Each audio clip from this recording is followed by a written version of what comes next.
Assalamualaikum warahmatullahi wabarakatuh. Saya dengan nama Wanazar Ramadan, NIM 2012-30020. Saya di sini akan menjelaskan probabilitas ruang sampel dan kejadian.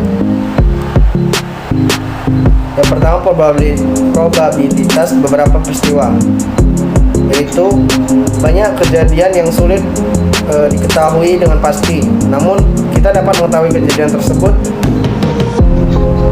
akan terjadi dengan melihat fakta-fakta yang ada. Dalam statistika, fakta-fakta tersebut digunakan untuk mengukur derajat kepastian atau keyakinan yang disebut dengan probabilitas atau peluang. Selanjutnya, perumusan probabilitas. Bila kejadian E terjadi sebanyak M kejadian dari keseluruhan kejadian yang mungkin terjadi N, dan masing-masing dari N kejadian tersebut mempunyai kesempatan yang sama untuk muncul, maka probabilitas E adalah peluang dalam kurung E sama dengan M per N. Selanjutnya, contoh dari probabilitas adalah 3 keping uang logam yang sama dilempar bersama-sama sebanyak 40 kali.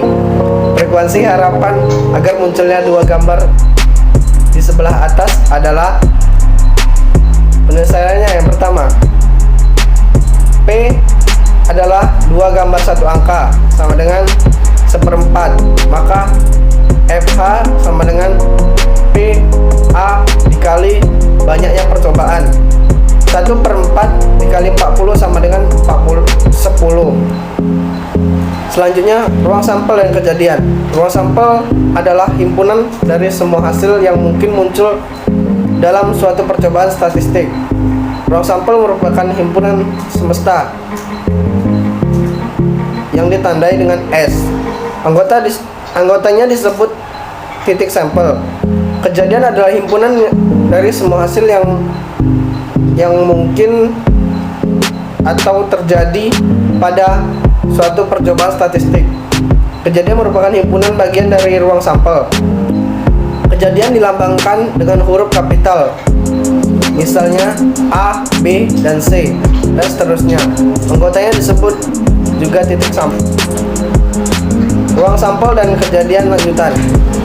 Ini adalah merupakan rumus dari ruang sampel atau gambaran dari kasus ruang sampel.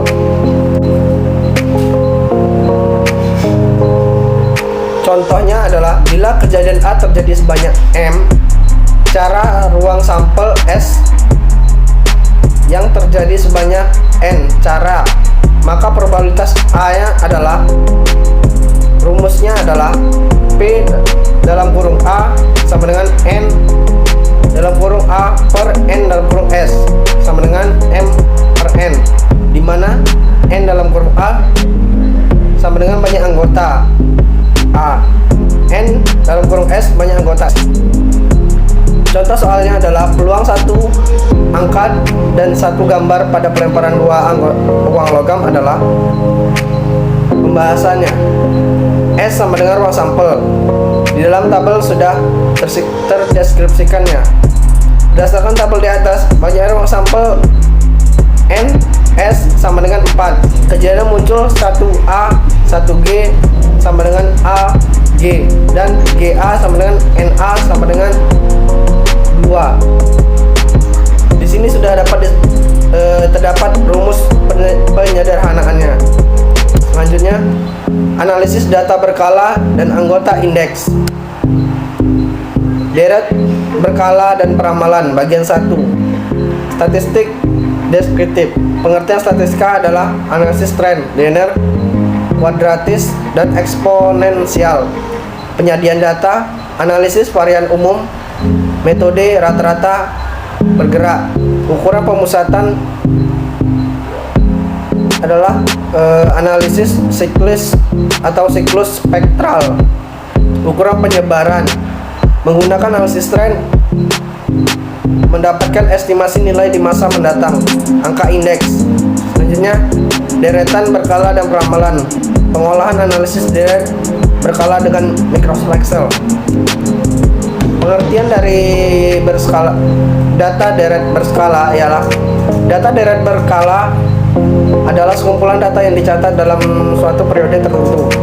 Manfaat analisis data berkala adalah mengetahui kondisi masa mendatang atau meramalkan kondisi mendatang. Peramalan kondisi mendatang bermanfaat untuk perencanaan produksi, pemasaran, keuangan, dan bidang lain. Komponen data berkala yaitu tren, variasi musim, variasi siklus, dan variasi yang tidak tetap atau irregular. Ini merupakan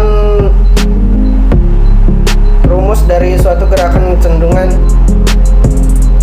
naik atau turun dalam jangka panjang diperoleh rata-rata perubahan dalam waktu ke waktu. Nilainya cukup rata atau smooth. Selanjutnya metode analisis trends. Yang pertama, metode semi rata-rata, yaitu membagi data menjadi dua bagian, menghitung rata-rata kelompok 1 K1 dan kelompok 2 K2.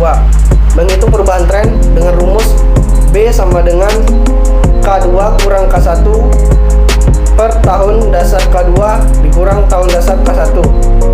Merumuskan persamaan tren Y sama dengan A tambah B X. Selanjutnya, ini contoh metode semi rata-rata.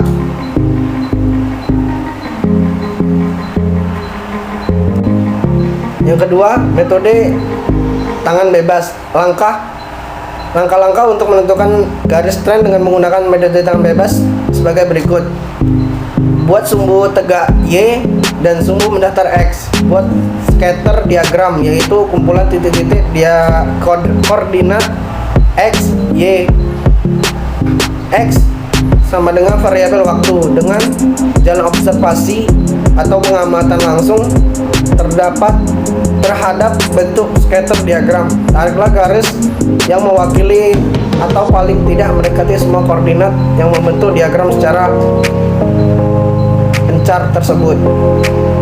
Cara menentukan garis tren dengan metode tangan bebas merupakan cara yang paling mudah, tetapi sifatnya sangat subjektif. Maksudnya, kalau ada lebih dari satu orang diminta untuk menarik garis tren, dengan cara akan diperoleh garis tren lebih dari satu, sebab masing-masing orang mempunyai pilihan sendiri sesuai dengan anggapan garis mana yang mewakili diagram pencar tersebut. Ini merupakan contoh metode tangan bebas atau contoh soal metode tangan bebas.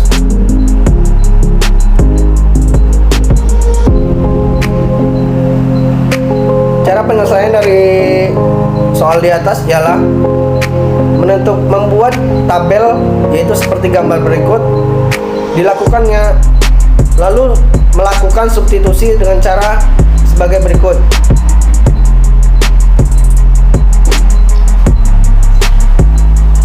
Selanjutnya, B 1326 didistribusikan ke persamaan 5163 sama dengan A kurang B menjadi 5163 sama dengan A dikurang 1326 sehingga A sama dengan 6489. Maka persamaan tren perkembangan nilai aset dengan freehand atau metode tangan bebas adalah Y 6489 ditambah 1326X. Estimasi nilai aset tahun 2030 sama dengan X sama dengan 13 adalah Y 6489 ditambah 1326X sama dengan 6489 ditambah 1326 dalam kurung 13, dan dapatlah hasilnya 23727. Jadi estimasi aset tahun 2030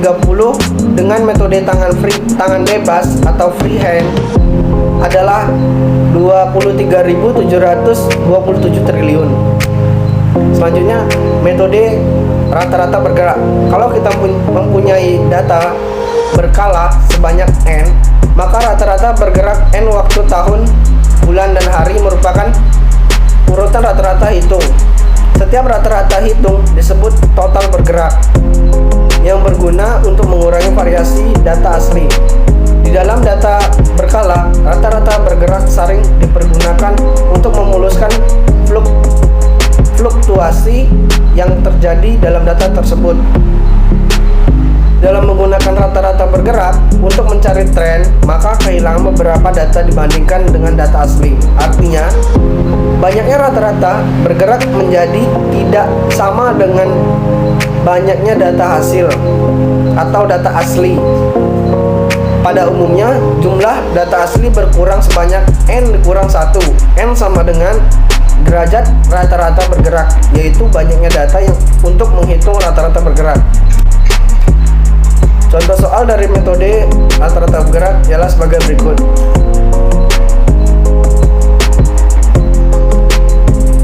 Penyelesaian adalah membuat jumlah produksi 3 tahun dari tahun 1997 sampai 2001 atau 2002 dan mendapatkan hasil dari perselisihannya adalah sebagai berikut.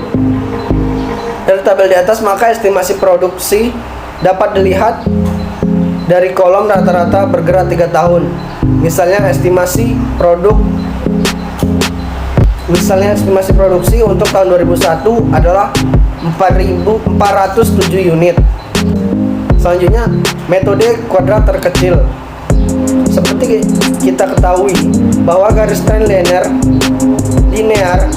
dapat ditulis sebagai persamaan garis lurus Y sama dengan A tambah BX. Jadi, mencari garis tren berarti mencari nilai A dan B. Apabila A dan B sudah diketahui, maka garis tren tersebut dapat dipergunakan untuk meramalkan Y. Untuk mencari persamaan tren garis lurus dengan metode kuadrat terkecil dapat dilakukan dengan beberapa cara. Di sini akan diberikan 2 cara, yaitu cara pertama. Pada cara pertama ini mengadakan perhitungan diperlukan nilai tertentu pada variabel waktu X sedemikian rupa sehingga sejumlah nilai variabel waktu adalah 0. X sama dengan 0. Cara kedua menentukan periode awal pada variabel X sama dengan 1. Tidak perlu membuat X sama dengan 0. Berikut adalah contoh soal dari metode kuadrat kecil. Penyelesaian dari soal di atas adalah membuat tabel baru beri nama X, XY, dan X pangkat 2. Hitunglah nilainya. Selanjutnya kita mencari nilai A dan B. Di sini terdapat penyelesaian dari penentuan nilai dari A dan B. Maka persamaan trennya adalah Y sama dengan 6909,42 ditambah 1180,03X, sehingga estimasi nilai aset tahun 2030 X sama dengan 13. Lalu kita masukkan ke dalam rumus. Y sama dengan A tambah B X sama dengan A 6909,42 tambah B 1180,03 X sama dengan 13. Maka mendapatkan hasil 2224,9,81. Jadi estimasi aset pada tahun 2030 dengan metode last square atau metode terkecil adalah 22.249,81 triliun. Itulah presentasi dari saya.